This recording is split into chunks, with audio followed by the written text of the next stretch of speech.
જામનગર સહિત રાજ્યભરમાં કાળઝાળ ગરમી પડી રહી છે, ત્યારે ગરમીમાં સૌથી વધુ મજૂરોને અને ખેડૂતોને મુશ્કેલી થઈ રહી છે।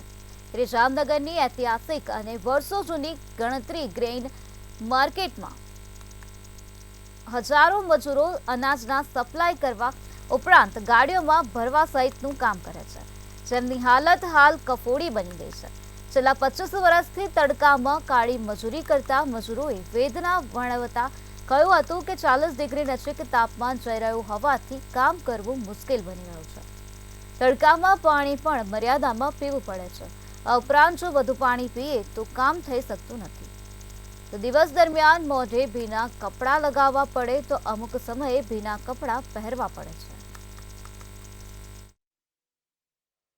હું 25 વર્ષથી મજૂરી કરું છું અને અત્યારે તાપમાન એટલું 40-42 ડિગ્રી તાપમાન છે ને અમારે જે કામ છે જે બહાર ગામની ડિલિવરીઓ છે તો અમારે કામ જે દુકાનનું કરવું જ પડે ને ફરજિયાત કરવું પડે તો અમને રાત ફેરે અમારું મહેનતાણું મળે।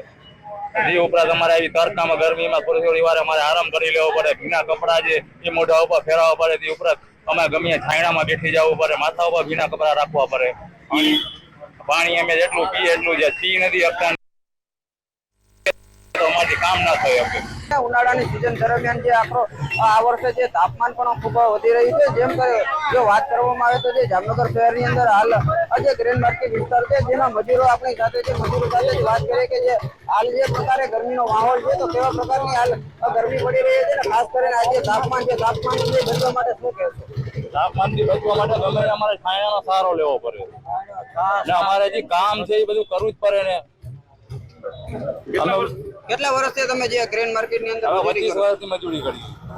મજૂરી દરમિયાન જે તમે સવારથી અને સાંજ સુધીમાં કઈ રીતે તાપમાનથી બચો છો ને જે પ્રકારે બચવા માટે શું પ્રયાસો કરો?